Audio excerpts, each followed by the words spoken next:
Welcome to Everyday Martial Artist, a weekly podcast where you'll join me, Brian Doucette, as I interview a different martial artist each episode and hear their story. Some guests you may have heard of, and some you probably haven't. Be sure to subscribe where all your favorite podcasts are available. Also visit our website at everydaymartialartist.com. If you're listening for a specific interview, I sure hope you'll stay and check out the other episodes. A very special thank you to Topher Williams for our custom theme music. And now, the newest episode of Everyday Martial Artist. Everyday Martial Artist is brought to you by KOOnline.com for all your martial arts needs. Sparring and safety gear, rank belts, uniforms, weapons, patches, and more. Wholesale supplies made by martial artists for martial artists. Visit us today at ko-online.com. Hello and welcome to Everyday Martial Artist. I'm your host, Brian Doucette, and as we do every week, we're joined by a brand new guest talking about their life and their journey throughout the world of martial arts. My guest today is an American Tae Kwon Do practitioner, a 3-time Olympian and 2-time silver medalist. He's also won gold at the Pan Am Games and the World Cup.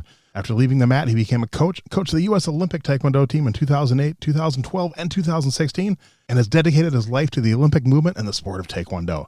He's also the founder of Peak Performance Training Centers. Please welcome my guest today, Mr. Juan Moreno. How are you doing today, sir? I'm doing great. Thank you for having me. Hey, thank you. I truly appreciate your time, and I'm looking forward to learning more about you. Sounds good. Sounds good. So what we like to do with all my guests, I want to go back to the very beginning. I know you said you used to compete, when you were a lot younger.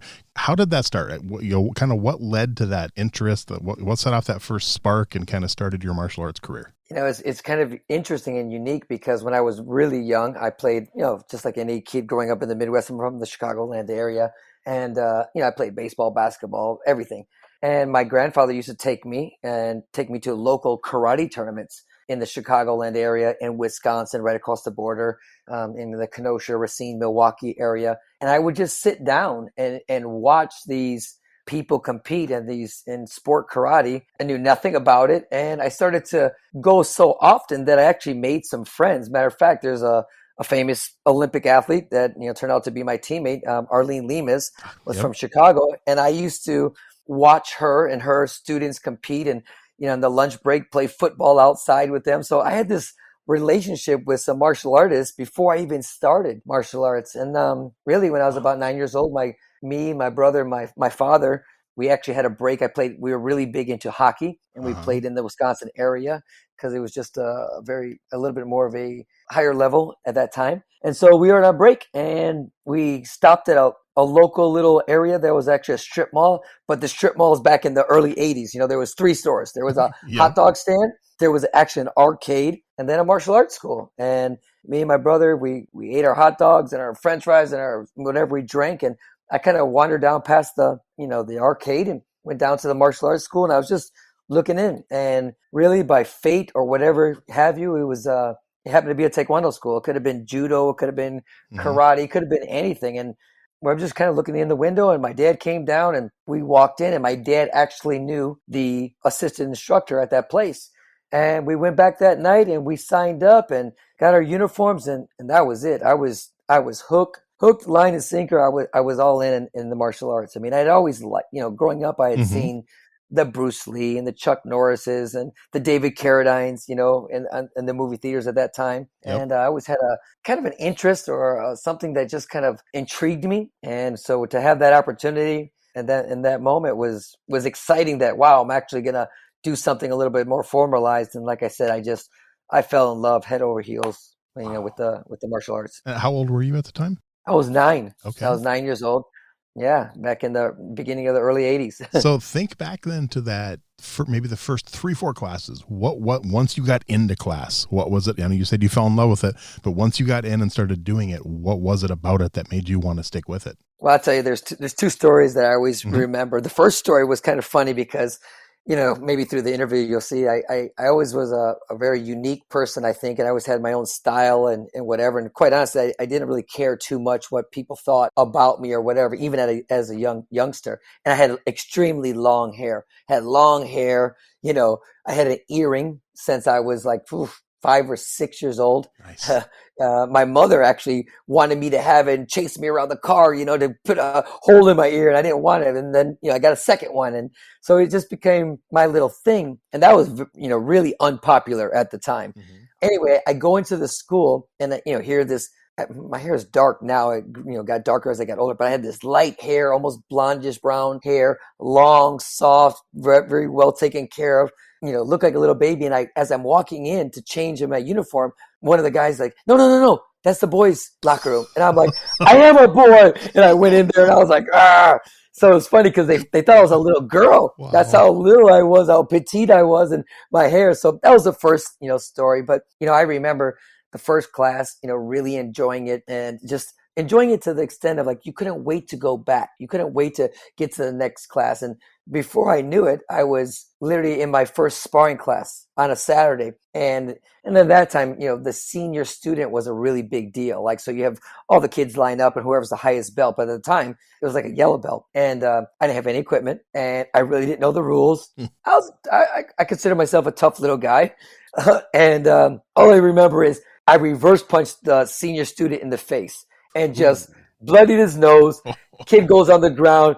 And I'm just standing there like, what? And then the instructor like kind of gives me, yells at me a little bit. I'm doing push-ups over there on the side. And then afterwards, one of the assistant instructors said, that was a clean punch. Where did you learn that? I'm like, I don't know. I just reverse punch. I just hit him. So I remember the first time going in, them thinking I was a girl. And then like a week or 2 weeks later, I punched the senior student in the face and bloody his nose. And I'm thinking to myself, oh my gosh, no one's going to like me at this place. And it was kind of funny, but yeah, we just, obviously me and my brother, we loved it so much. And, even as youngsters, we were one of those kids. I think, things like this happened in the early 80s. It may not happen now, but we would get dropped off and we would do our class and then we'd just sit there and watch the next class and then the next class. And then our parents would come pick us up. And it wasn't because they were out doing something else or they were lazy and didn't want to pick us up. It was because we wanted to stay and watch what the heck was going on. And we just couldn't get enough of it. So yeah, it really, really consumed me. Nice. Do you remember which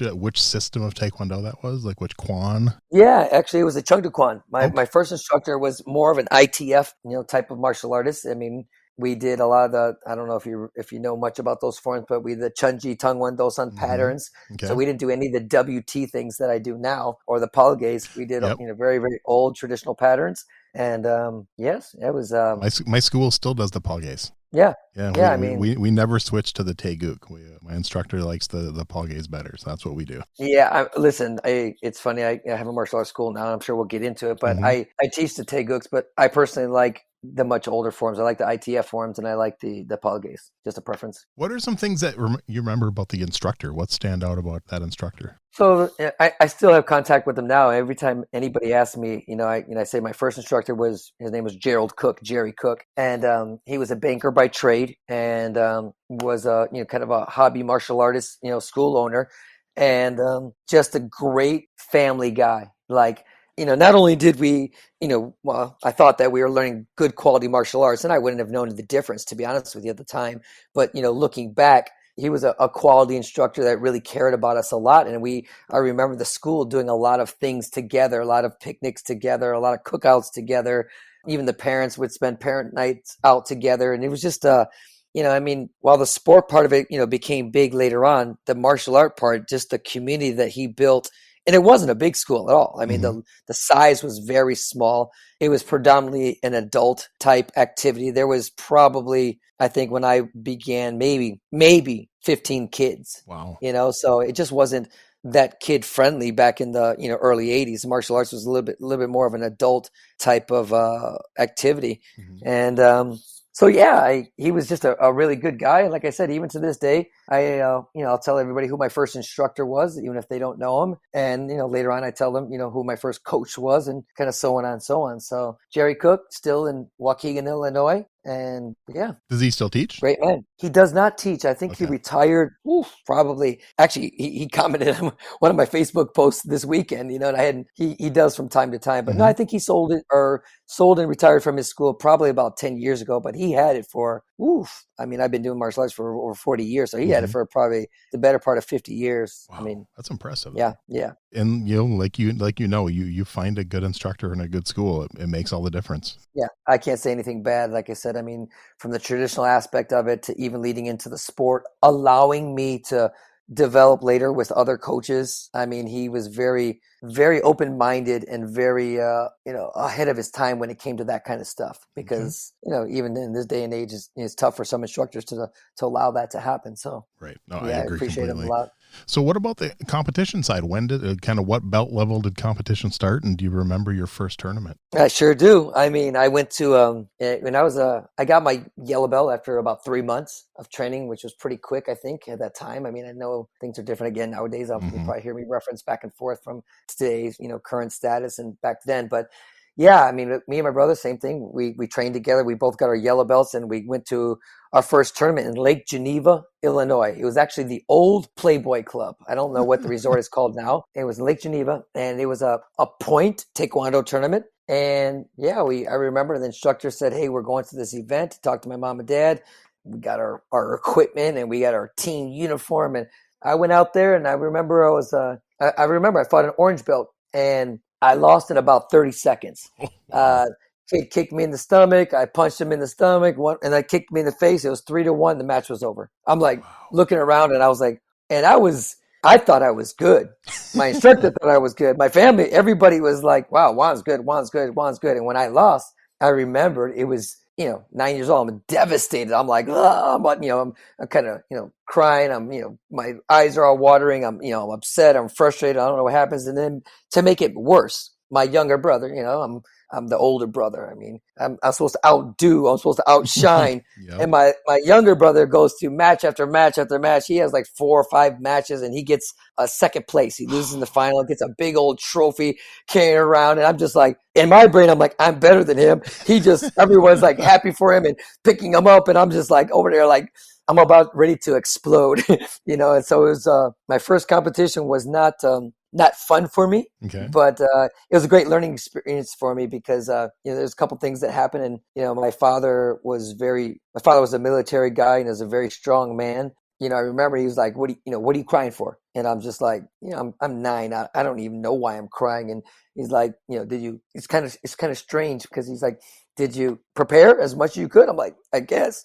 He's like, "Did you listen to your teacher in the match?" I'm like, "I guess." And he's like, "Did you try your hardest? Did you quit? Were you scared?" He's like, "Yeah, I tried my hardest." That's all that matters. You did those 3 things, you're good. Don't worry about it. Walks away. And I'm just like, okay. But I tell you what, I talked to a lot of people, over the course of my career, and those 3 things really ring to me all the time. As long as I prepare properly, as long as I listen to the instruction, and as long as I give the best effort that I have, the outcome doesn't really matter to me. The result doesn't matter. So if I can do those 3 things, I'll be okay. And I think, as a 9-year-old yellow belt, that was the perfect advice. And luckily, I was able to remember it and keep it. So it was super, super important because, quite honestly, after that, I never lost a junior taekwondo tournament again in my life. Really? Never lost. Wow. Never lost. Taekwondo, I lost some karate tournaments, of course, but in the taekwondo, never again. Matter of fact, a couple months later, I think it was 3 months later, I fought my first, it was AAU Nationals in Springfield, Illinois, I believe. And I won a gold medal as a yellow belt. So one tournament I lose, and the next tournament I win the gold medal, I win a national championship. So, I was pretty fortunate that I had some of those little things that made a big difference to me to propel my my sport, to start my sport career, I should say. And then when did you start drifting into some of like the NASCA and the sport karate tournaments instead of just the taekwondo tournaments? Yeah, so you remember I mentioned my grandfather was the one that would take me to the karate tournaments. My grandfather would take me to boxing gyms in the Y and stuff like that. So he still had his affiliation because he did karate. He actually did Shorin-ryu karate. Nice. And so he still had those contacts, and he told my father, he's like, I think Juan needs to look at some of these other competitions. I think we need to, take him there. There's some really tough kids over here, in Chicago, in Detroit, in Gary, Indiana. There's some tough kids. And so we went. I was a green belt, and we went to a tournament in the Chicagoland area, and I think I got third there. I think I got third place. And, it was different than Taekwondo because you could punch to the face, you could foot sweep and fight on the ground for 3 seconds. You could grab and punch. It was totally foreign to me. But for me, in my opinion, the competitive level was really, really good, really intense, really, really strong. And so we went there for a couple different events, and then we didn't have permission. Then my grandfather and father went and talked to, Mr. Cook and told him what we had been doing. asked him if it was okay, and kind of backwards. It wasn't probably the right way to do Ask things. for forgiveness, not permission. Yeah, and I'm not even sure why we went there originally without doing it, but we did, and he understood it. He knew about that circuit. It's strangely enough, oddly enough, probably within a year, a lot of our students that would just generally fight sport taekwondo point tournaments were fighting sport karate tournaments in the Midwest and area. So it was pretty quick. Mm-hmm. And comparing the two at the time, I thought the sport karate was much more real than the point taekwondo, because obviously you're punched in the face, you can ridge hand, you can back fist, you can sweep. There's a lot of things you could do that you couldn't do in the taekwondo circuit. So I just felt it was more realistic, and the people that I was competing against, they were just much more athletic. They were much rougher, tougher, serious competitors than the taekwondo world at that time for my level. Yeah. So, but I did both. I mean, we did the taekwondo tournaments, we did the karate tournaments. We ventured in the Midwest, and that time there was challenge matches. I mean, it was old school. It was an instructor from another school would call and say, my Johnny wants to challenge, Juan, in a blue belt division. And, there was these full contact fights, and they would have these challenge matches on the undercards. And, I fought my first one as a blue belt, and, I fought a 3-round match, and you could do everything except for knockout. You couldn't knock the other kid out. Wow. So, I got Arlene Limas wrapping my hands, like a boxer. I wore a fancy gray uniform, and I walked in there with star sunglasses. I mean, I was like a little showman, at 10, 11 years old. So it was pretty crazy. And we just, like I said, we started doing so many different events that, we just really became pretty well-rounded fighters and well-rounded martial artists, not just your traditional. For me, a lot of people think me as a traditional taekwondo person because of where I'm at now. But I would say that, my first 7-8 years of martial arts was pretty diverse, in sport karate and taekwondo. From a mindset point, was it ever tough to, like, you'd go to a karate tournament and maybe forget and think, oh, this is only taekwondo, and not, forget that you could do this or couldn't do that? Did that ever happen, or were you pretty well prepared each time? No, not at all. Okay. I was very, I think I transferred over back and forth, pretty easily. I mean, I've heard that many times from other people. Mm-hmm. But for me, it was never an issue. I mean, and I did forms and fighting, so I learned Japanese forms. So when I would go to the karate tournaments, I would look at the board that was judging that day for the juniors. And if I thought they were quote unquote traditional old school karate masters or instructors, I would do a traditional form to appeal to them. If I saw the board was a little younger, more of the sport NASCA karate, I would do a freestyle form or a taekwondo form that was maybe a little bit more flashy. So I just adapted to wherever I went. To me, and I say this even to this day, fighting is fighting. Mm-hmm. There might be different rules, but you kick, you punch, you move, you block. I mean, really, okay, you can't punch to the face. Okay, you can't punch to the face. Oh, you can't foot sweep. You can't foot sweep. So I think anyone that goes, oh, I'm just not used to it. For me, I get it, but I don't get it. Okay. I don't really like that. That makes sense. That makes sense. Did you ever do weapons competition at all? I did. Both staff and also kamas. Okay. How'd you do in that? Yeah, I mean, I always, I'd win a lot, and I was, again, contrary to what most people think, because they look at me as a fighter, I was better in forms and weapons than I was in fighting, which is strange because that's all I do now is, I kind of streamlined and, sport specific to sparring. But I knew when I went to a tournament, I was winning first in forms.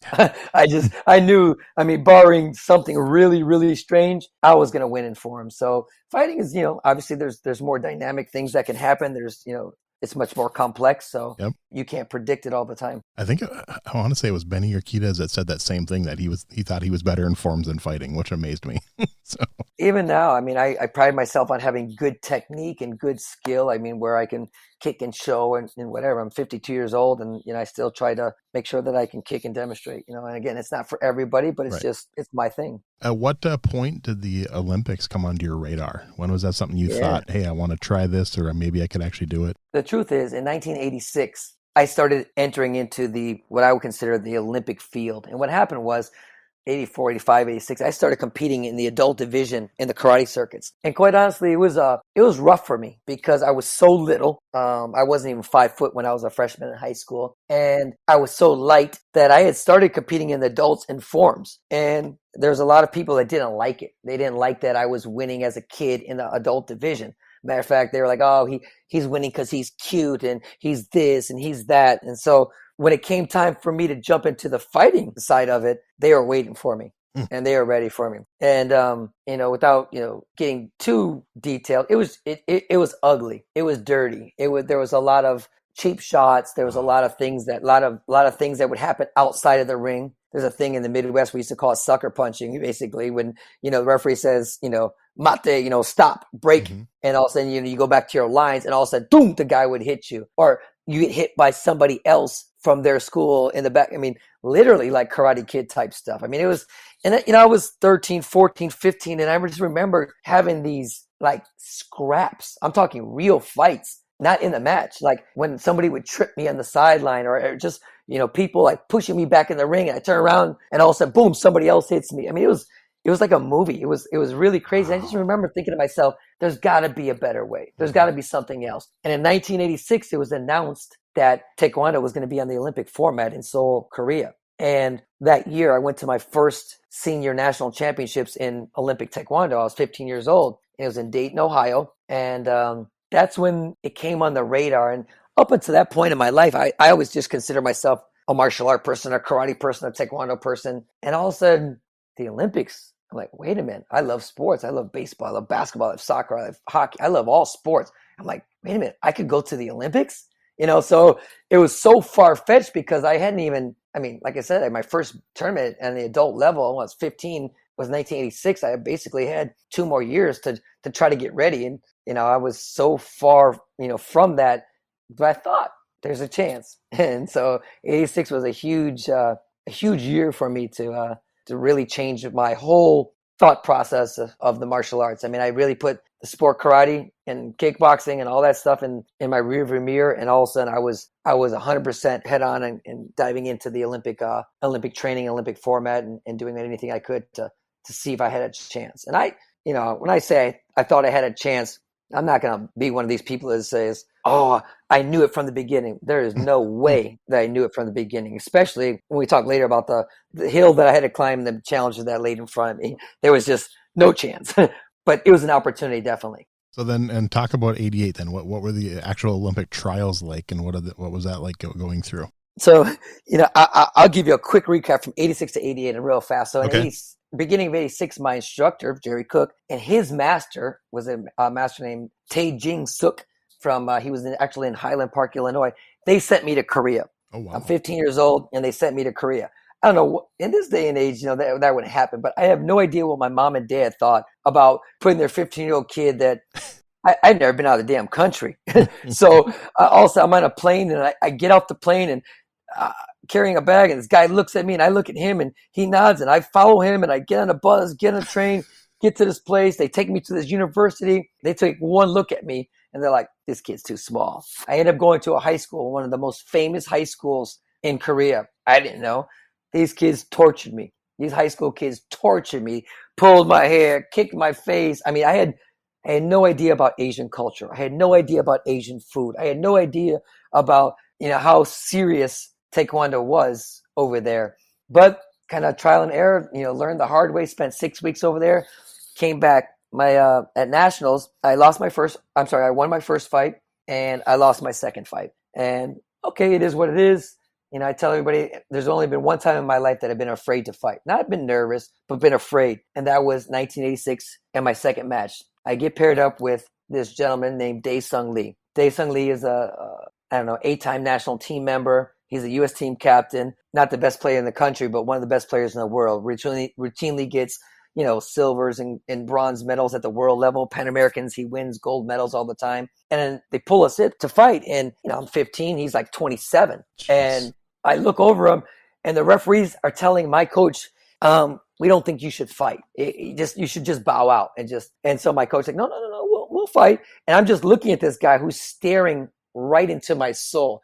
And I look, he doesn't have any shin guards on, no arm guards on. No, he just got the chest protector and the headgear. Meanwhile, I got shin guards and groin cup, and I have all this stuff. And I'm like, my coach says, can he put on some pads? And the guy puts his hands up to me. He goes, no, we just practice. And I'm like, oh my gosh. So we start the match, and I tell everybody, I was so afraid to kick him because I thought if by some chance I hit him, I was going to piss him off. He was going to kill me. So I basically didn't do much, and I lost. And so I tell everybody the story that, it was the first time and the only time in my life, before and since, that I actually was afraid of a person to fight. And so that was 86. Well, 87 comes by.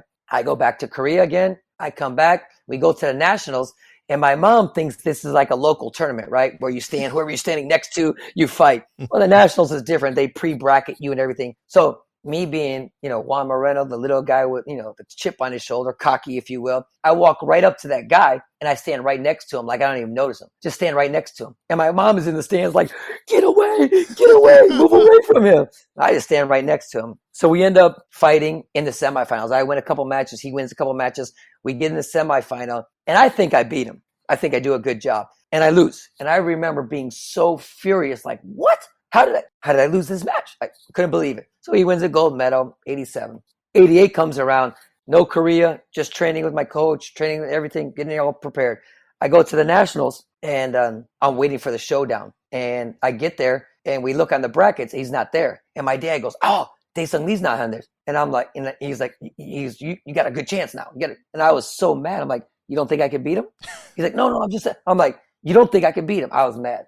I win nationals, but everyone's like, oh, okay, you win the gold medal nationals, but Dae-Sung wasn't there. Dae-Sung got a wild card. He got a free ride into the Olympic trials already. I didn't know this. We get to the Olympic trials. I win my first 4 matches. He wins his first 4 matches. We have to fight each other, but it didn't matter because we were both going to the finals 1 month later where you have the final trials. So there's no need to fight. If I win, it doesn't do me any better. If he wins, it doesn't do him any better. But I wanted to fight, so I went into the ring and I got my equipment on. I'm standing there, and they're like, "You don't have to fight." I'm like, no, I'm fighting. And they're like, I go, if he doesn't want to fight, that's okay. And this, you got to imagine, I'm 17 years old, and I'm telling these senior officials and this guy, like, no, if he doesn't want to fight, that's okay. But I'm here to fight. If he doesn't want to fight, that's okay. He can bow out to me. And he didn't fight. So in my mind, I'm like, I'm not the one that stopped. He stopped. Nice. And a month later, we had our Olympic trials, and it was magical because, again, he had been in the magazines and, that he was going to the Olympics. He was going to retire after this. He was going to his homeland of Seoul, Korea, and fight one last time, be the Olympic team captain. Nobody, mentioned much about me. And those days it was, hidden scoring, which means after the first round, they post the scores. After the second round, they post the scores. After the third round, they post the scores. Mm-hmm. And, it was not easy to score points. It was, those matches were easily fixed or easily manipulated. And, to beat a guy like him was going to take a huge upset. And I was able to do it and literally shocked a lot of people and the world. When I got to the Olympics, people were like, where's Dae-Sung? It wasn't like the social media that we have nowadays. So it was an incredible day, an incredible moment. And I'll never forget it. And I always tell people as well, that was the moment that changed my life. Because if I lose that match, I'm not quite sure what direction my life goes. I would like to think that I'd be successful in anything that I did, but maybe it was going to continue with Taekwondo, maybe not. We never know. So yeah, it was a special Olympic trials. That's awesome. That's only just a few months before the Olympics, right? So it was so controversial that I won, that there was rumors that I was going to get out to the Olympic Training Center and train with the Olympic team, and that they were going to hurt me. They were going to make sure that I get my arm broke or my leg broke or whatever, so that, the replacement athlete, which would have been that guy, will take my place. And so, there was talk like, should he go out to the training? Should he not go out? And, I went, and, I think we had probably like 4 weeks or 5 weeks of training in Colorado Springs. Wow. And, the truth is, I wasn't sophisticated in Taekwondo like everybody else that was there was. Mm-hmm. I was a young kid that knew how to fight, that was tough, and was quite honestly fearless. Nobody scared me on the Olympic team. Nobody. I just was like, man, I'm from Chicago. I fight every weekend.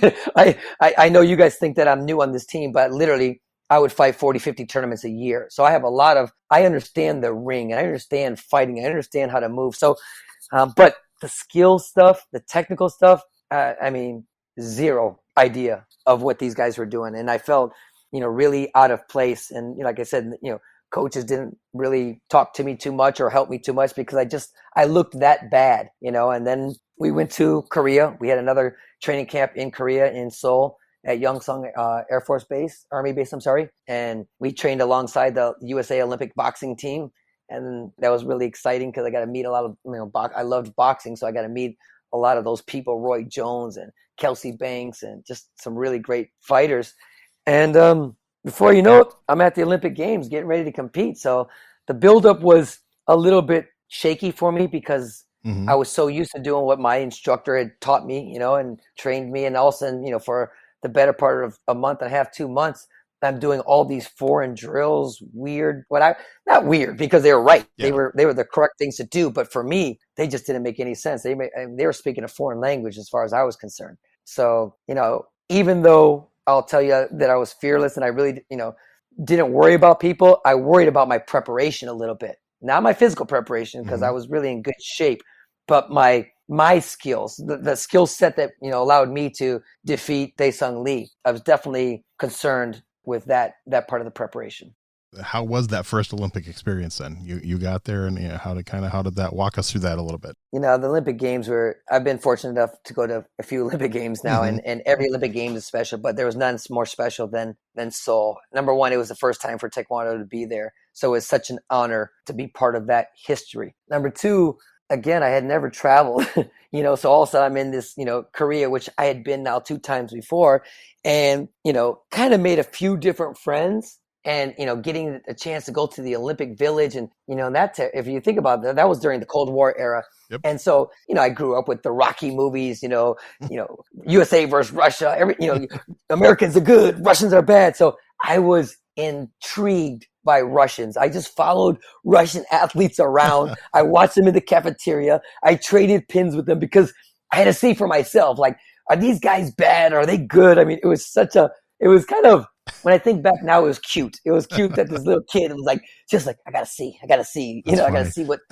are they real? Are they robots? What are they? So it's really cool. But the Olympic Games themselves, the matches, the draws come out, and, I get my brackets. And again, I told you, nobody really thought that I was going to had a chance to get on the podium. And, I win my first match, which I wasn't supposed to. And all of a sudden, coach pats me on the back, talks to me a little bit. Win my second match. Hey, okay. All of a sudden you find myself in the semifinals. And now I got, a number of people around me. And I remember, again, I told you earlier, I had this chip on my shoulder. I mean, I think I was very respectful, but I always had a chip on my shoulder. And I'm like, in my brain, I'm like, oh, now you guys want to talk to me. You guys didn't want to talk to me in any of the training camps in Colorado Springs. You didn't talk to me here in Korea. And now I'm in the semis. Now you want to be my friend? Now you want to give me advice? And so I was just like, win the semifinals, and I find myself like a dream, like a movie. I'm in the finals of the Olympic Games in Korea against the Korean athlete. And it gets better. The high school that I went to, the Dongsung High School, the coach from that high school is the Olympic coach. Oh, wow. And the athlete is from his high school. So now I get to compete against that. It was just like you couldn't make this stuff up. I mean, it was crazy. And we had a very good match. I mean, some people will tell you it was controversial. Some people will tell you that, I should have won a gold medal. I thought, if you look at the way the scoring broke down in that match, I thought that I won the match. And ended up being, I want to say it was 3-2. The first round, he won 1-0. The second round, I won 1-0. And then the third round, right towards the end of the match, I hit him with a really good, step-in back kick. And when I hit him with a back kick, I launched him over the referee chair out of bounds. And then you can see on the video, I put my hands up and I put my hands on my head like, oh my God, I just won. And my coach is jumping up in the air, and, the match ends a couple of, seconds after that. And I'm like, I won. I did it. And the crowd, all of a sudden they raise his hand, and, of course the home crowd is cheering, and, I'm upset. I just beeline and take off to the locker room, and Arlene Lemus runs down and comes into the locker room. She's like, Juan, you got to go back there. You got to go back there. They're protesting the match. And I'm like, what? I'm like, they're protesting. So as I'm trying to walk out, these Olympic officials are pulling me, saying, no, you got to get ready for the award ceremony.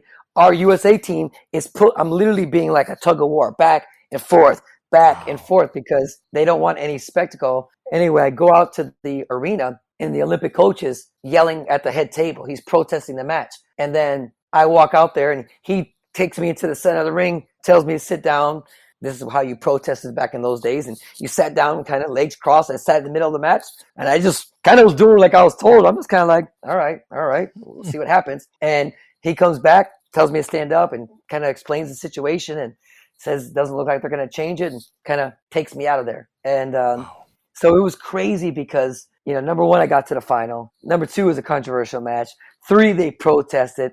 4, NBC goes crazy on this stuff. That was the Olympics that Roy Jones Jr. was in the Olympic final against a Korean athlete, and it should have been a 5-0 decision, and he lost. Yeah. And it was found out years later, I think 20 years later, that the officials were bribed. And so it was the only time in history of the Olympic boxing that someone that didn't win the gold medal won the most outstanding boxer award. And so there was a few different things like that in boxing. And so when Taekwondo comes around and that happens, it was kind of big news. And it's one of the stories I tell people is that people thought that I wanted to protest. I didn't even know what was going on. I really didn't. People, the NBC say Juan Moreno was so distraught that the Olympic coach had to convince him to come off the mat. I'm like, what? But it goes with the territory. The story was like, is what it is. But it was, all in all, it was amazing. As disappointed as I was in the moment, and I've listened to my interviews afterwards. It was, again, another moment that just defined my life. And to this day, 30 whatever, how many years later, people still tell me you got robbed. People still put the video clips of it, and I may have got more respect and notoriety from that loss than if I had won the gold medal. That's a good point. So it's an interesting debate, and it was what it was, but it was my first Olympic experience was fabulous. Like, I got to spend it with my mom, my dad, my brother, my sister, me and my brother. I got some money, in my pocket. We're running around Seoul, Korea for 2 weeks afterwards. We're buying clothes, buying shoes, just living the life, just having a great time. And it's, I'm sitting here telling you this, story, and I'm just smiling because I can just visualize the city. I can visualize, the times that we spent, and it was truly amazing for me. Truly amazing. That's really, really cool. And like you said, that you've competed 3 times. That first one's definitely the most memorable for sure, though. Oh yeah. Yeah. Not to fast forward, but it's interesting because in 88 and 92, I have the same result, silver medal. But it's funny because in 88, I was the kid that wasn't supposed to do anything, right? And I get a silver, and even though I'm not happy with it. By 92, I'm the guy that wins World Cups. I'm the guy that wins Pan Am Games. I go to the Olympics, and there's no Korean in my division. Korea selected another division, I would like to think because of me. They didn't want to risk a possible loss. And, I'm going there to win a gold medal. That's it. And, I don't. I get the exact same result. And, it's funny how one moment, you're kind of proud, and the other moment, I was literally apologizing to people why I didn't finish the job and get a gold medal. And, there's always reasons and excuses for everything. But like I said, on the surface, same result, but totally different situations. The one I was the beginner like I said, by 92, I was one of the more senior, other than Herb Perez, I was one of the most senior guys on the team. Definitely up until that moment, Herb Perez included, one of the most decorated, going into that Olympic Games. So it was, Barcelona was another different monster, different beast, if you will. Okay. Did you try to go for it in 96, or did you take a break? So what happened was, what a lot of people don't realize is 92, the Olympic Taekwondo was not on the Olympic format in 96. And that's one of the reasons why I retired. I mean, I was 21 years old, and I have athletes right now. And if my 21-year athlete told me they're going to retire, I'd probably smack them like, what are you talking about? You're going to retire. But if you look at it was shifting, right? From exhibition status to full medal status, right? That's why they had to take the year off, or demonstration. Yeah. Yes. And so really 96 was the first time ever that from that moment on, there was never been a demonstration sport. You're either a sport or you're not. Right. So even though, for example, karate was in the last one, they're not on the next one, but they weren't a demonstration. They're still full medal sports. So we are a demonstration sport in 88 and 92. We get the same medals. Our medals don't count for the medal results, for the tally. So 96, we weren't on the format. there was nothing in the works that we were going to be a full-fledged sport in 2000. I was 21. I'd been to 2 games. I've been to World Cups. I've been to Pan Ams. I'm like, I had been losing a lot of weight. I've grown really, really tired of the politics and some of the shenanigans that went on within the organization. And I'm like, I'm out. I couldn't wait to get out. I mean, out so much that I didn't even want to teach Taekwondo, Right. martial art. I mean, I just 100% traditional when I retired. And so that was the reason why I didn't continue through 96 as well. I mean, there just wasn't something dangling there in front of me to really reach. Okay. And then 2000, you decided, why not go for it one more time? Yeah, that's why I never say never, because That's right. when I do sports seminars, I always tell people to never speak in absolutes, or we shouldn't speak in absolutes because there's just too many things. And so I think probably around 96, 95, 96, they were maybe 94. They were talking about Taekwondo had a really good shot of being in the Olympic Games full-fledged in Sydney, Australia. And in 95, I was still, I was only 22, 23, 24, whatever I was. And I was, good shape. I still had a lot of pride. And, every time I fought with kids all the time, I fought with national team members all the time. It wasn't, I was still pretty much in my prime. And so we were at an event for U.S. Taekwondo Union. And it was actually the Olympic Sports Festival. Back in those days, they had like a mini Olympics in the United States, and they divide the country north, south, east, and west. And they did it for basketball, volleyball, soccer, Taekwondo, everything. And so Taekwondo, we did the same thing. And I was there as an administrator. And during one of the practices, I was just, everyone's sparring, and I started sparring. And, I was just doing pretty well against all the top guys. And I'm like, not just guys in my weight, guys 2, 3, 4 weight divisions above me. I'm like, okay. Next day, I do it again. No, it's okay. No, sir, no. By the third day, I couldn't even get a match. Nobody wanted to fight with me. I was just like, man, in my brain, I'm like, what's going on? So I think 95 kind of gave me an inkling that I still have it. If I want to do it, I can make the transition back into the sport. And as soon as they announced in the Olympics, I privately, told myself and the people around me that I was going to get myself back in shape and give myself a 3-year plan and see if I can make the Olympic team in the United States and go to the first ever official Olympic Games. And that's what I did. I kind of rehashed my plans like I used to do when I was young and going to Korea. 97. I used all of 97 to train, no competitions, because I knew that my body, it's one thing to be fresh for 2 months or 3 months or a couple weeks, but to sustain the training necessary on a daily basis, weekly basis, monthly basis, over a year time or even longer, I had to make sure my body was ready for that again. And so that's what I did. Everybody was like, compete. I'm like, nope. And sure enough, by, June and July, my body started kind of not breaking down, but I started feeling a little bit more. I didn't feel as explosive. So it was a smart training plan for me. And 98, go back to I got to start from the bottom, from the state championships to the national championships to the team trials. And, boom, right back on the national team. First time out, didn't really have a hiccup or too difficult of a time. And I think I had a couple of knockouts, which is not real common in, the lighter weight categories. Right. And I think I had two that day, and they were big ones too. So yeah, I was back. And make the national team in 98. But I didn't go to the national team event, the Pan Ams, because my brother got married that year, 98. And so 99 comes around, and I make the team again, but I break my hand in the trials. And I'm like, no, I'm going to Worlds. I'm going to Worlds. And they're like, no, you're not. And so I cut off my cast. I, wrapped it up. I went to the Worlds, and I won a match or two, and I ended up losing to an athlete. And I was so mad at myself for fighting when I knew I shouldn't be fighting, but I let my ego come in there. But really, for me, it was all part of the master plan of getting back to the Olympics in 2000.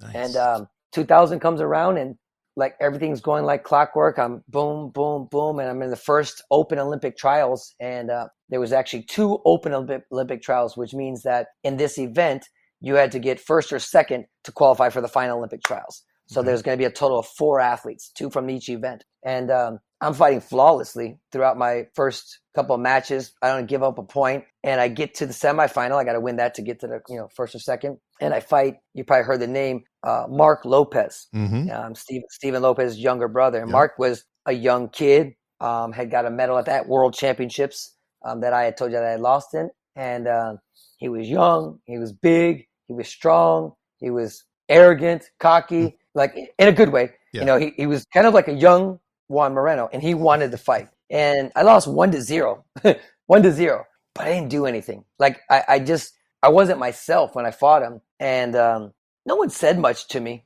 And then the next day, the headlines come out. Mark Lopez in the Colorado Springs Gazette. It's my time. He's old. Just a lot of stuff. And I'm a sports guy. I get it. People trash talk a little bit, but the Taekwondo community like really embraced me, and they were so mad. I was just kind of like, all right, it is what it is. But now my back is against the wall, and I had been trained by myself in Miami. I had relocated from Chicagoland area to Miami, and everything was going along perfect until it's not perfect. Until all of a sudden I take that loss in the United States, which is like I don't lose in the United States. Yeah. And so all of a sudden I'm down to one tournament. If I don't get first or second this next tournament, I don't even get to go to the Olympic trial finals. So I made a decision to move out to Colorado Springs. One of my Olympic teammates was the coach of that team. And I called him up. I said, "Listen, I need some help. I need some bodies. I need somebody to take over the reins. I can't run the trains by myself. I need someone to tell me when to go, when to stop, when to do more." And he said, "Of course." And we went out there, and I prepared, and I won the next Olympic fight off and got first place. And I get ready for the Olympic trials, and prepared extremely, extremely detailed for that.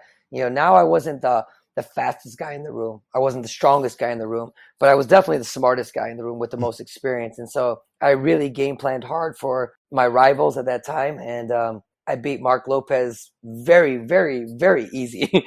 And ended up fighting one of his teammates in the finals and beat him again and made my third Olympic team, getting ready to go to Australia. That's pretty awesome. Yeah, it was a good story in the sense that Mhm. I'd been away from the sport for so long, and now I wasn't, like I said, I wasn't the young buck anymore. I was the old dude. On the team, I was the guy that I was crusty. I mean, they had all these modern training techniques and all the different things. And I'm like this old school fighter, So Mhm. it was pretty fun for me to make that and to experience that Nice. moment, that Olympic trial final. So was there any thought at all in 2004, or did you know for sure after 2000 you were done competing for that? Nah, by then, I was winding down. Okay. There was my lead up into 2000. I'll tell you, I mean, there was a lot of doubt from me in '99 and early 2000. Like, did I need to do this again? Like again, I mean, you see it a lot in athletes. Their egos get the best of them. They still think they got one more great event left in them. Mm-hmm. And I did so well, but I started thinking about it. I'm like, does it really matter? Does it really matter if I go back to one Olympic Games? I mean, who does it matter to? Am I doing this for everybody else, for myself? Because the story was Juan wants to go and get that Olympic gold medal. He's got 2 silvers. He wants that gold. And it makes sense. Of course I did. And, but there was some times in '99 and early 2000 that I'm like, did I put my life on hold again for this? Because I did. I put my life on hold, for 3-4 years to prepare, my family and everything. So there was a little bit of doubt, but after the games, I knew 100% that it was time for me to coach and start to give back to, the community more than what I had been up until that point. And I'll tell you, the Olympic Games were perfect. They were perfect. I mean, I didn't have to lose weight. My weight was just right there, 58 kilos, easy, 120 pounds, no problem. Healthy. I didn't have a bruise, or I was fine. Family there, training environment was good. I had good training partners. The draw came out. And that time, it was still a random draw. Like they put the numbers in the computer, boom, they come out. And all the top guys, at the time were on the top. They were on the top of the bracket, and I was on the bottom. Mm-hmm. And I'm like, man, this is working out for me. 3 months before I went to the World Cup, my whole life, I've been trying to win a World Cup, beat Korea. And I've always second, silver. I go to this World Cup in France just to get some matches in before the Olympic trials. Win my first, win my second, win my third. I'm in the semifinal against Korea. I beat Korea. Everyone's going crazy. All the USA guys. And then I'm like, wait a minute. I'm in the final now against Egypt. I got to beat the Egypt. I beat the Egyptian. I'm sitting around going, oh my gosh, I came to this tournament just to get some matches in for preparation. And now I win the gold medal. So when the draws come out and I see this in my brain, I'm like, I'm literally one of the top guys in the world. I just won the World Cup 2-3 months ago. Now at the Olympic Games, I have this good draw. and I dropped my first match. I lose my first match. It's crazy because everything was right. Everything was good. And I felt bad. I had a bad day. Dang. I was flat.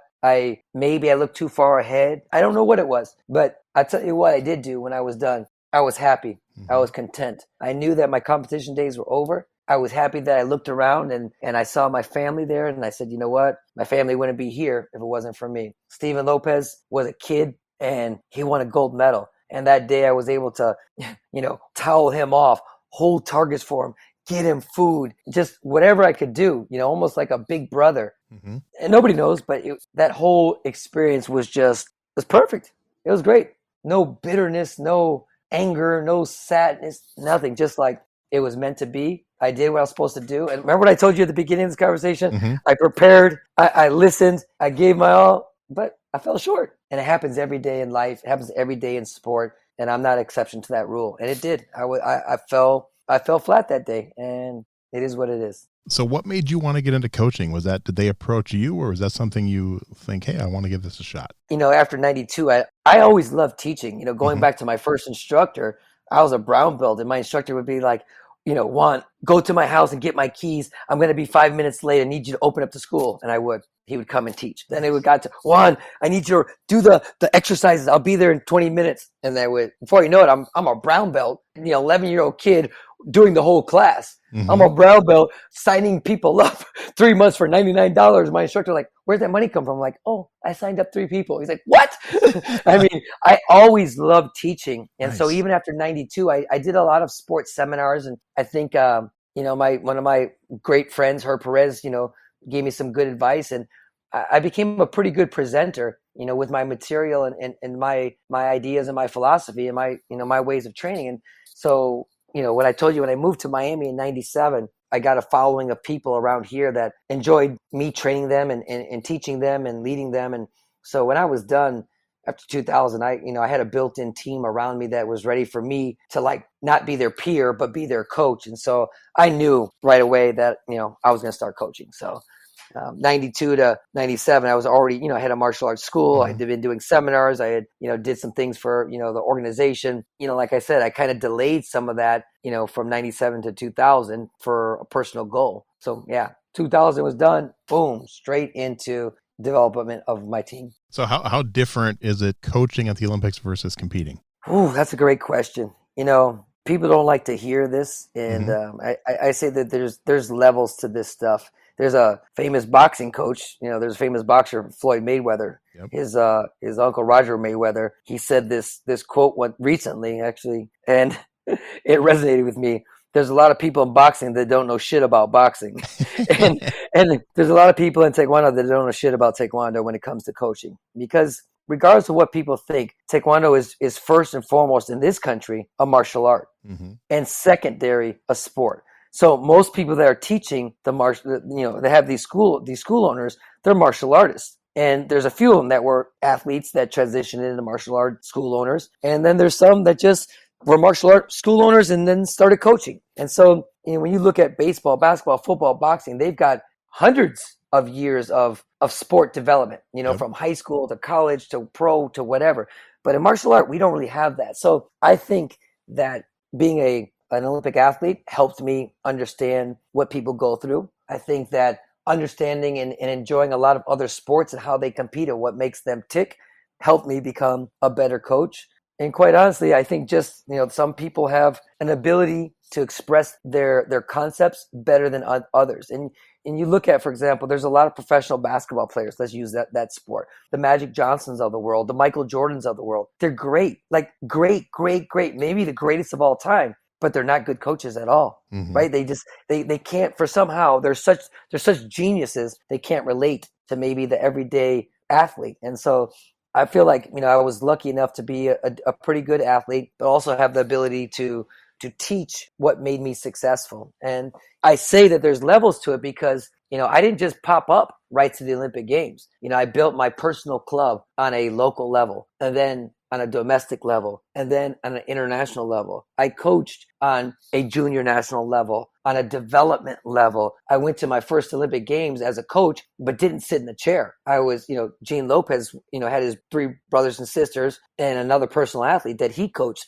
And, I ran the training partners. I did the scouting. I warmed them up. So I did a lot of things before I was actually sitting in the Olympics in a medal match, and I think all that, prepared me step by step, whether I knew it or not, for when my athletes were in 2012 and they're at the Olympic Games, we're in the medal rounds. When I tell you I was cool, calm, and collected, I didn't feel like an ounce of nerves. I really didn't. I was just like, this is just another walk in the park. It's just another event for me. Nice. Maybe it wasn't like that for the athletes, but that's how I approached it, and even my psychological approach to developing my athletes and preparing them on a mental side. I mean, I was probably a little bit ahead of a lot of people when it came to that. I didn't just focus on the technical part of Taekwondo. I focused on the physical development of their bodies, the physical development of their techniques, the application of their techniques into skill and strategy, and then, of course, the psychology of preparing themselves for what they are about to do. And I know it sounds easy, but that's not I battle with that every day, every single day with my athletes. And, to get those special, unique Olympians is even more difficult because they're fighting and competing against a bunch of other alphas. You know what I'm saying? They're all at that extremely high intelligent ability, physicality level. So it's not an easy thing to do. No, definitely not. It sounds like you've done well with it, so that's good. Talk a little bit about peak performance. What can people expect if maybe one of the listeners is in Miami area and they want to stop in and check out your school? What can they expect to find there? So peak performance was, developed early 2000. It started in 97 with our group here in Miami, but when I retired in 2000, my business name was Peak Performance Martial Arts. And it's funny, it wasn't my first name. My first name was High Performance Martial Arts. And High Performance happens to be like a very popular like car name, like high performance cars, and that people trick out their cars. And so I couldn't get that name, to the business. So anyway, we came up with Peak Performance, and my focus was in the beginning was to only work with athletes that want to aspire to be Olympic level athletes. Again, national level, international level. I didn't really want to teach martial arts from the ground up, from white belt up. And so I thought that I would have 5-10 people that would like to do Taekwondo my way, the way that I thought you needed to do it to win. And to my surprise, before you know it, I had, a stable of 30, 40, 50 athletes. Wow. And aging from 15 to 25. Okay. Didn't really have too many young ones, but I did have old ones. And so, these guys, I rented a warehouse, no air conditioning, no signs. I mean, you couldn't find it unless you had a treasure map. It was there on purpose. I didn't want people just strolling in like, hey, what are you doing? I want Johnny to sign up. It just wasn't that place. It was a Rocky type gym. It was hot. It was sweaty. It was dirty.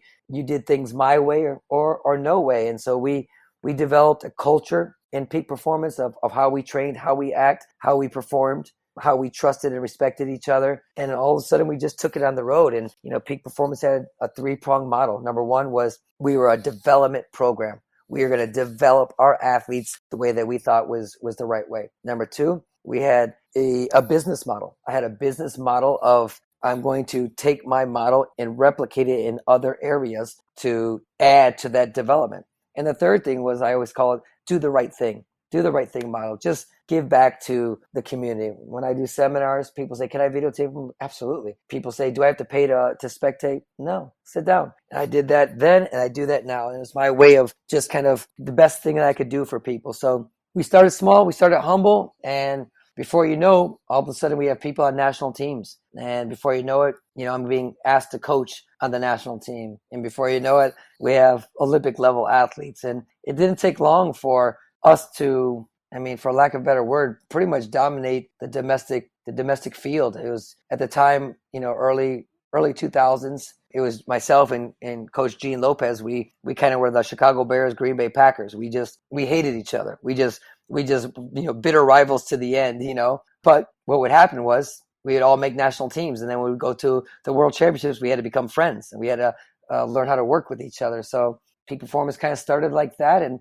we just grew. We have 14 programs around the country. We have 3 programs internationally, And, we pride ourselves on our network of people to help everyone meet their competition needs. Here, specifically in Miami, I have 2 programs. I have my sport program, which is 6 days a week. And then I have a martial art program started about 5 years ago with my youngest daughter. I have 4 girls, and my youngest daughter is she's 10 now. She has her black belt. But when she was 5 years old, my wife was like, hey, we need to involve her in the martial arts. We believe in the martial arts and the morals, ethics, values of it. And we started with a little program with her and a couple of her classmates from school, from kindergarten. And now we have a full-fledged beginner class and a full-fledged family class. And we kind of do it all. But me specifically, my focus is still on world-class sport development. So. That's awesome. Congrats. That sounds like you're doing well with that. In all your years of martial arts, is there one philosophy you've learned that just stands out? It rises to the top. You keep coming back to it? Well, I have a couple. I mean, number one is, like I said, I try not to speak in absolutes, because I think what I've learned from at least Taekwondo and, I love jiu-jitsu and everything else, while some things are a constant and some things are better than others, it still changes. It still develops, and it still, gets better. And so if you speak in absolutes, I think that's an old school way of thinking. These coaches or instructors are like, we do this like this because this is the way you do it. This is the right way. Well, and then all of a sudden somebody does something a little different. And you're like, yeah, but what about that? No, don't look at that. This is the right way. There is no right way anymore. And I think that's been the great development of martial arts. There's been so many good instructors that have spawned good students that have become good instructors down the line. And so you're just seeing, many more people developed. And so I try not to speak in absolutes, especially when it comes to the sport. The other thing for me is, I'm the ultimate competitor. If we play checkers, we play chess, we gamble, we play soccer. I mean, I play to the end.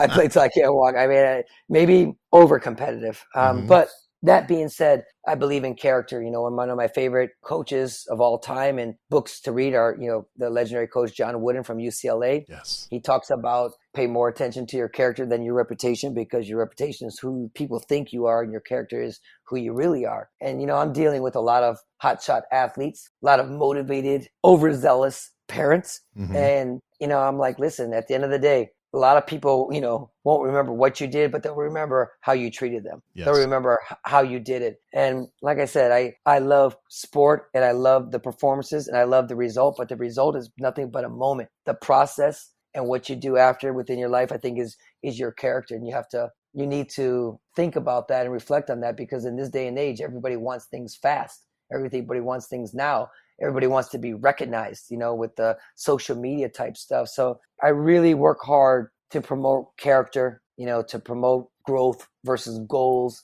things that I think these are old school things that just maybe were natural back in the day. They're not natural now. These kids and the generations, some adults, they don't think like that. They want everything now, Yeah. And so for me, don't speak in absolutes, pay attention to your character. And my third one is, we all need a certain amount of motivation. And for me, there's the quick motivation. It's kind of like that shot in that arm where you see something that inspires you to do something important. It's that it's that grocery line thing, where you're walking in, about to pay, and you see a kid sees candy, and the impulse, they want to buy it, and they feel good for the moment, right? And I think we all need that sometimes, to be inspired by a coach or a game or a movie. But the problem is that's only short-lived, right? It's not going to last forever. So I think the second form of motivation is your, for a cause, something bigger than you, whether it's you believe in curing cancer, so you're going to raise money. You believe in helping the homeless, so you're going to donate your time. You're doing something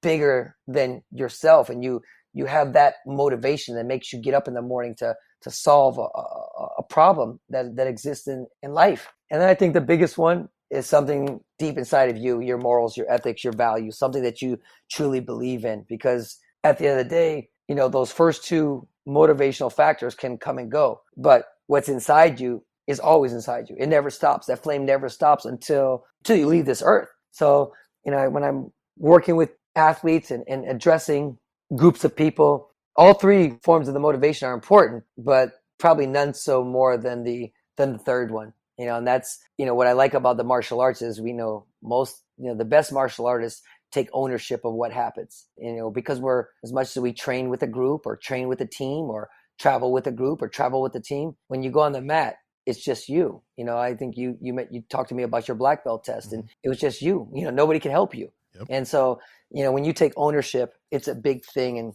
I think that's why I love the martial arts so much, because I love sports. I love team sports. I love individual sports, but something about the martial art, the individual combative sports really tell a lot about the person. I like it. So what are your thoughts on MMA and the UFC? Is that something you're a fan of? I am. I wish, maybe I don't wish. I was going to say, I wish it was around earlier when I was young, but I don't know. I'm a fan. I'm a fan of, like I said, I'm a fan of martial arts. I'm a fan of how these people have taken things to such a professional level. I remember the first one in 92 and 93, they actually asked my friend Herb Perez to fight in, and he actually was one of the commentators. And, if you look back in those, it was just a brawl. I didn't have a whole lot of respect at that time. But you look at these guys now with weight divisions and how professional they are and the diversity they need to have to be successful.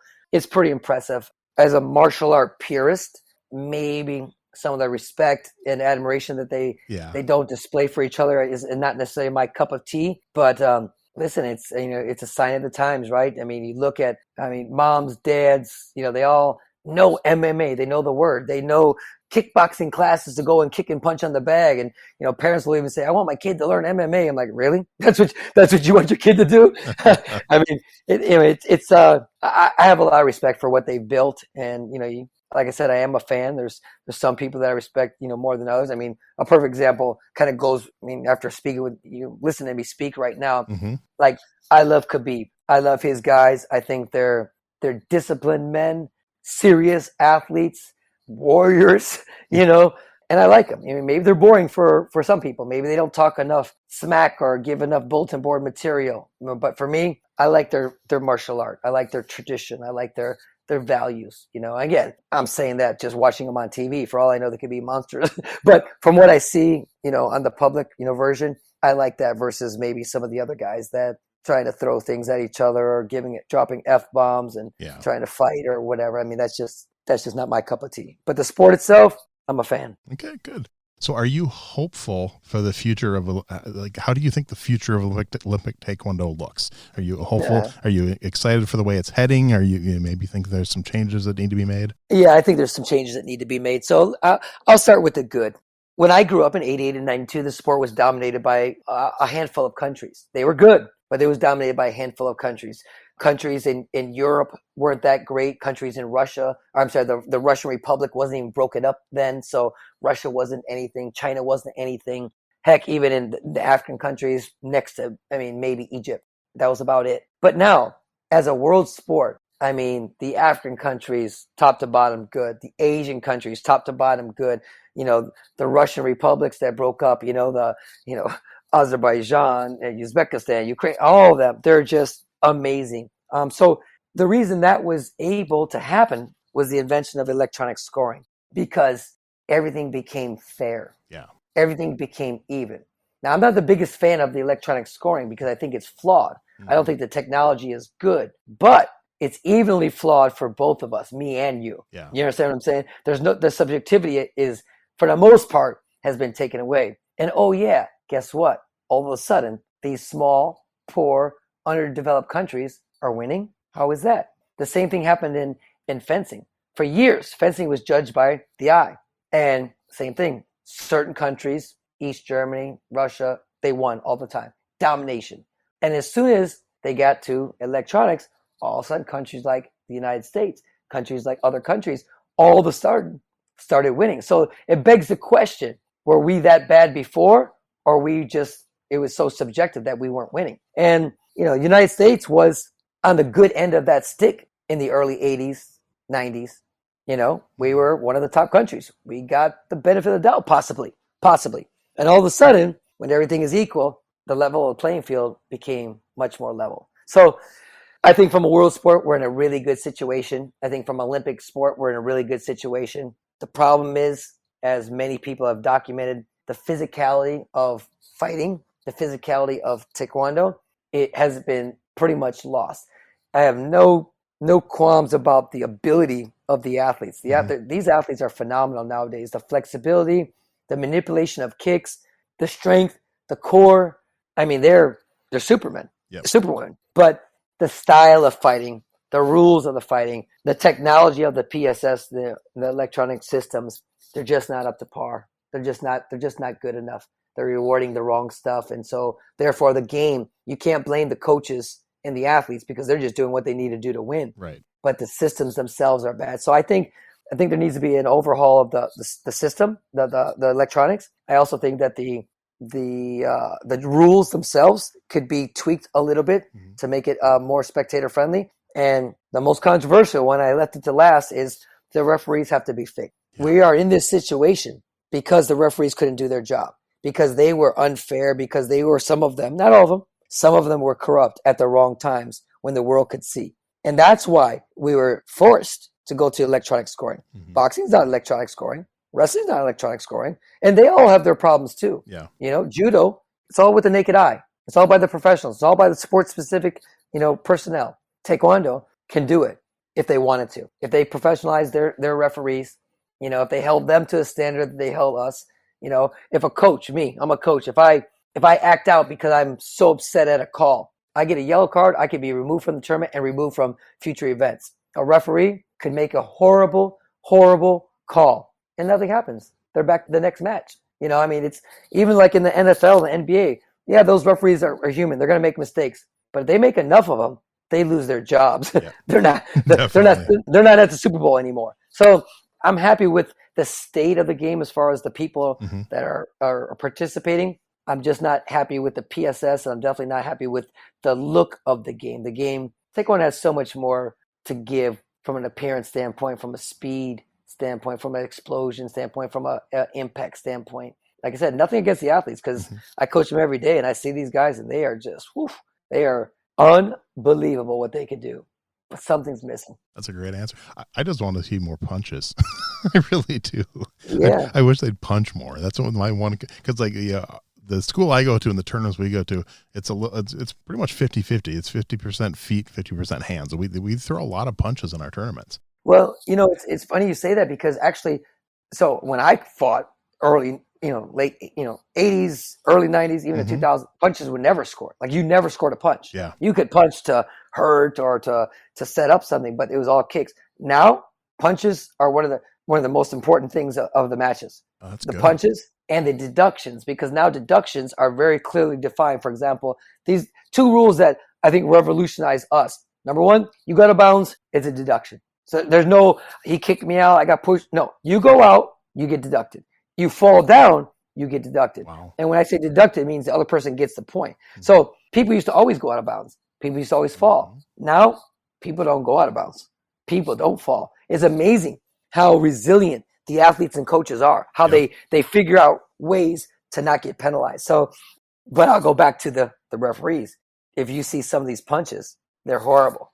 Some of the punches, we practice these punches that can fool the judges. And I'm like, you guys should be martial art black belts. You should know what a good punch is. You should know, but they don't. There's horrible ones. And they're, of course, subjective, because there's no electronic gloves yet. Hopefully they're not. But, so these punches are coming at the wrong time. The last couple seconds of a match, someone throws a front hand jab and it gets scored. You're like, what?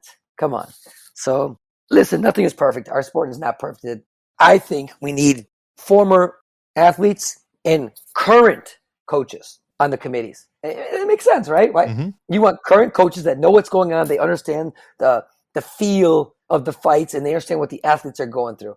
And you want successful former athletes. You can't have current athletes, because they're, no matter how much they're trying to be good, they're thinking only tunnel vision, right? They're selfish. So you need some that are retired, that are successful, that, again, been there, done that, and can lend their 2 cents, versus we have these committees, coaching committees, technical committees. I don't even know who the people are.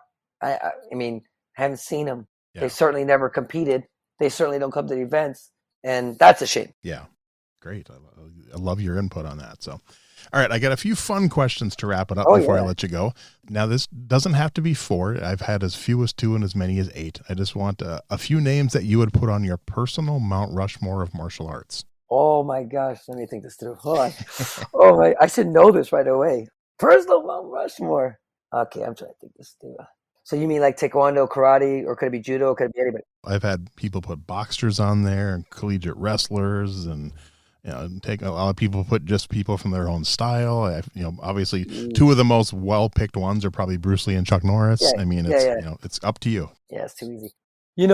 So one of my personal favorites is Johnny Smith. He's a 2-time Olympic gold medalist wrestler. Nice.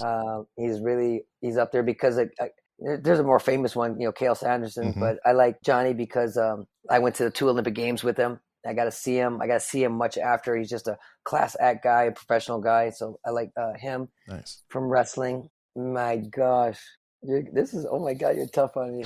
I'm trying to think of like kickboxers and stuff like that. I mean, people always say Bruce Lee and Chuck Norris, but I mean, for me, even though they had impact on me, I know the impact they had on the martial art world. They're not my Mount Rushmore, to be honest with you. I think they were ahead of their times, but that's fair. I think they're only ahead of their times because they were early.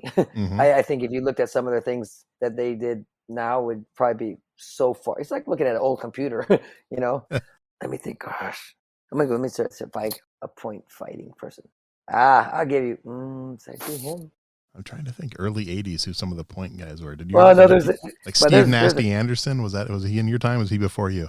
No, he was definitely in my time. Actually, so a guy that had an impression on me that he said a lot of things to me. His name was Harold Barrage, Scorpion. Okay. His nickname was Scorpion. So he fought Steve Nasty Anderson. He fought Billy Blanks. He fought Ray McCullen. He fought all those guys. So he's an old type Chicago dude. But for me, I'm trying to think of a taekwondo. There's oh my gosh, there's so many that are going through my head. I'm trying to distinguish who, even like kickboxing. For me, again, Benny Urquidez was just this guy that was, he to me was legendary. I know Bill Wallace was kind of fancy, but you look at Benny Urquidez, what he was doing was just like the speed, the power, the tenacity. He was a monster. He was a monster. So I'm trying to think of a taekwondo person that I really. There's a Korean fighter. His name was Tae Kwon. He lives in Atlanta, Georgia now. He won an Olympic gold medal in 88 and 92. And he was, if I'm not mistaken, he was the only Korean fighter that fought finweight, which is the lightest weight category, to heavyweight. Wow. And when he won his gold medals, one was at 54 kilos and one was at 80 kilos. Wow. So like big difference, what I'm saying? Difference. Like me, I stay in my lane. Herb, he stayed in his lane. But Tae Kwon is one of these guys that was pretty special and kind of, I think maybe some old school people know. And not that he had the best technique or the fastest guy, because there's some serious good ones. Let me think of who else. One more. Let me get one more good one. Okay. So I gave Benny Jeff for kickboxing, Barrage, just because he was kind of cool to me. Johnny. You said you were a boxing fan. Any boxers you want to throw? Man, yeah. I got too many good ones, but I think for me, as much as I think that Floyd Mayweather is the best ever, I think that for me, Sugar Ray Leonard. Nice. Because interesting enough, he's kind of. Please, I'm not putting myself at all in his category, but in a sense of we went to the Olympics. We're the young, cute little guys that people knew were good, but they always questioned whether we could have the battle, And then we both kind of went away, and then we came back, and he had, when he came back and would fight the big guys and stuff, and he just feel like he, even to this day, if you look at him, he stayed active. He could still move. He still stays fit. I don't know, something about him. When I was growing up, he was just that icon of a boxer. I can remember the Franklin commercials. I remember watching him on ABC, Wide World of Sports on Saturdays with my parents. I like him. And I love Julio Cesar Chavez. I love, of course, Thomas Hearns, Marvin Hagler, Nice. Definitely a Mike Tyson fan, in retrospect, not necessarily during the time, because, a lot of people jumped off his bandwagon. I think I love the way he rebounded his life.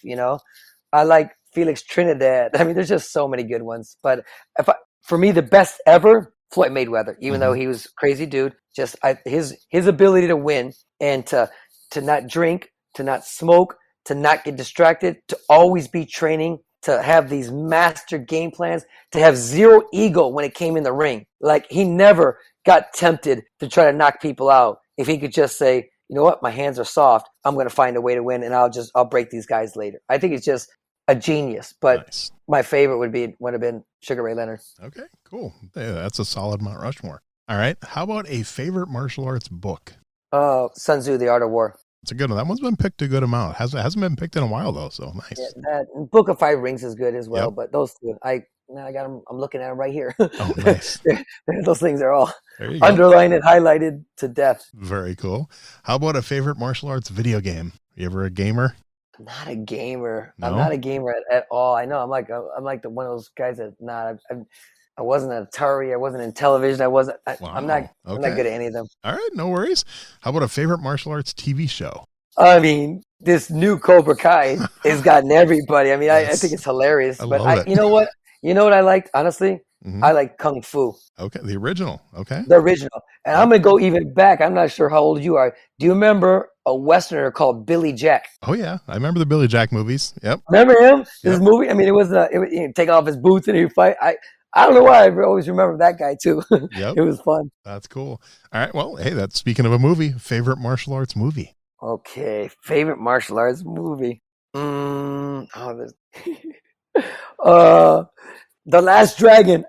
Nice. Barry Gordy's The Last Dragon. I love it. I love it. I mean, you know why? Because there's so many pop culture, Mhm. phrases in there. But I mean, So good. obviously, I mean, it's not like Enter the Dragon or any of those kind Yeah. of things. But I mean, I like that. Let me see if there's another one. Shogun of Harlem.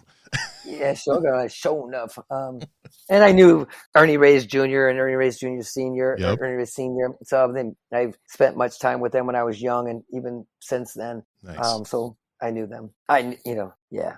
Ty-Mac, I met him a couple times in Canada. I'm actually trying to get Later on. Ty-Mac on the show. Ernie Reyes Jr. said yes. I just haven't got him scheduled yet, so I'm hopefully have Ernie soon. But yeah, I'm trying to get Ty-Mac. He'd be fun to talk to. So I'll tell you a quick story about Ernie Reyes Jr. So Yeah. Ernie Reyes Jr., when he was young, we did, they did demonstrations and stuff like that. And we used to always all hang out together a little bit here and there. And so one day when I first moved to Miami, I don't know how he got a hold of me, but he went through that phase where he was doing Muay Thai and he got really buff and big. And, Yep. He was just, I think I'm putting words in his mouth, but he was always a demonstration guy. And I think he wanted to be a fighter. I think he wanted to show people that he could fight. He wasn't just some forms and demonstration guy. So anyway, he got into Muay Thai. He fought matches. I mean, he trained. And all of a sudden, he asked, could he come out to my house? I'm like, okay. I mean, this is before cell phones, this is everything. And so I'm like, okay. Comes out to my house.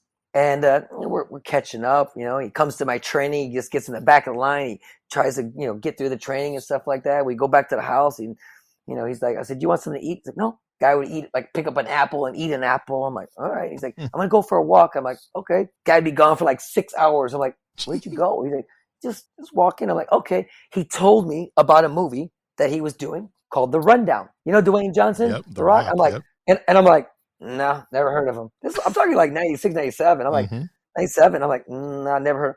Years later, I'm watching The Rundown, and here goes everybody. And I'm like, he told me about this movie. I remember this movie. I'm like, oh my God. So yeah, I mean, Ernie is, Ernie was a good guy and spent a little time at my house. So yeah, if you ever talk to him, ask him about that one. I will have to do that. Nice. That's awesome. Yeah.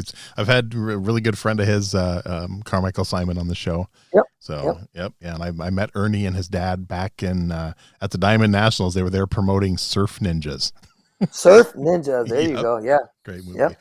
All right. Final question. Now, this one doesn't have to be a martial arts movie, just a favorite movie fight scene. Oh man, I thought you were just gonna say favorite movie. Favorite movie fight scene? Yep. Let me think this through. Oh shoot, you're giving me hard ones. See, because I'm gonna go corny. Okay. Because I know there's all these people go like John Wick type stuff, all those different fight scenes, and maybe there's something I'm thinking about. Hey, I had a guest pick the Princess Bride for favorite movie fight scenes. So wow, anything goes. I was actually gonna say some of the Kill Bill ones, but you know what I really like? Yeah. You know what my favorite fight scene is? Yep. From Bronx Tale. Oh, okay. Nice. You know what I'm talking about? The bar room. Yeah. Like when he goes, now you can't leave. When those the bikers came into the bar, it was just kind of a I don't know if you've ever seen the movie. Oh yeah. But yeah. So when I just thought that was kind of a cool, but kind of iconic. But really, the other ones I go to is just the Rocky movies, probably Rocky 3 with Mr. T. Yep. I mean, I just like the symbolic part of Rocky being at the top of his game and maybe lost his edge, and Clubber Lang being from Chicago and rough and Rocky having to go back to that Apollo's gym, that I've told you I kind of coined my gym after I always said, like, look around this room. There's guys that have never been on the national team. These guys will fight anybody, any place, and the national team athletes from around the world come to Peak Performance, and my guys, take them tooth and nail, and they'll never leave Florida, but they're scrappy. And I just, I think all those Rocky scenes are just kind of, fun and motivating and good versus bad and good triumphs. That's good. Nice. So, I love it. It's a great answer. All right. Before I let you go, anything that maybe I forgot to ask you or anything you want to get out there, and I'll put links for your school and everything on the website when the show comes out, but anything maybe you want to get out there last minute? No, I would just say that, for me, I've been fortunate with my career, and I think, a lot of people, view me as, this American guy that has worked hard to build the sport in our country. But I've also been fortunate enough to, coach for the Mexican Olympic team. And, I've been working for the Brazil Olympic Committee for the last, 5 years. So, nice. I think I've been in a pretty unique situation to not only do things for this country, but spread things out and give, people my philosophy and my experiences, throughout the world. And I think it's a sign, I believe it's a sign of the times, because Koreans did that, back in the day when they left Korea and they moved all over the world to spread the gospel of Taekwondo to everybody. But there's not a whole lot of non-Koreans doing that. There's some.